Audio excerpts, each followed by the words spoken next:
என்ன இது ரொம்ப அநியாயம் பண்ணிட்டு இருக்காங்களே. வேகமா விஜய் கூப்பிட்டு சிஎம் ஆக்கி உட்கார வைப்பா. நாட்டுல எந்த வேலையும் நடக்க மாட்டேங்குது. இந்த ஆட்டுக்கு தாடியும் கவர்னர் நாட்டுக்கு கவர்னரும் தேவையில்லைன்ற மாதிரி இது எந்த கவர்னர் வந்தாலும் இதைத்தான் பண்றாங்க. வந்த உடனே இந்த அரலேக்கரா அறுக்க ஆரம்பிச்சிடுறாரு. இனிமேல் இந்த சுப்ரீம் கோர்ட்டு ஹைகோர்ட் நீதிபதிகளை வச்சுதான் பதவி பிரமாணம் பண்ண பதவியை போட்டு நிச்சயதார்த்தம் பண்ணி 1.5 வருஷம் கழிச்சு கல்யாணம் வைக்கிற மாதிரி இப்பவே 5 நாள் ஆகுது. என்னோட 1 வாரம் ஆக போகுது. ஜெயிச்சு வந்து அது 108 மக்கள் வந்து விநாயகருக்கு தேங்காய் வெடிக்கிற மாதிரி பட்டைய கலப்பு பட்டாசு வெடிக்கிற மாதிரி அடிச்சு தூள் கலப்புன்னு 108 கொடுத்துருக்காங்க.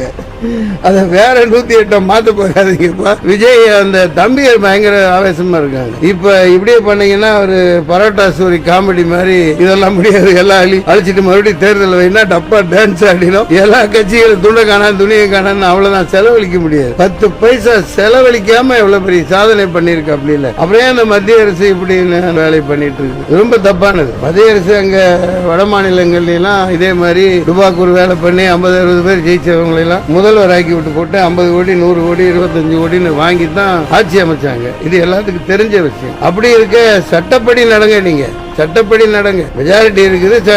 சட்டசபை கூட்டம் நிரூபிக்க போற எந்த வேலையும் நடக்க மாட்டேங்குது. நாட்டு முதல்ல வேகமா ஆட்சியில உட்கார வைங்க. மக்கள் ரொம்ப எந்த வேலையும் எங்க சினிமா சம்பந்தமானது மற்ற வேலை எதுவுமே நடக்காம இருக்கு. முதல்ல நாட்டில் கலகம் உண்டு பண்ணாதீங்க. கவர்னர் வேகமா கூப்பிட்டு விஜய சிஎம் ஆக்கிற வெளியே பாருங்க. அப்புறம் பார்த்துக்கலாம். நன்றி, வணக்கம்.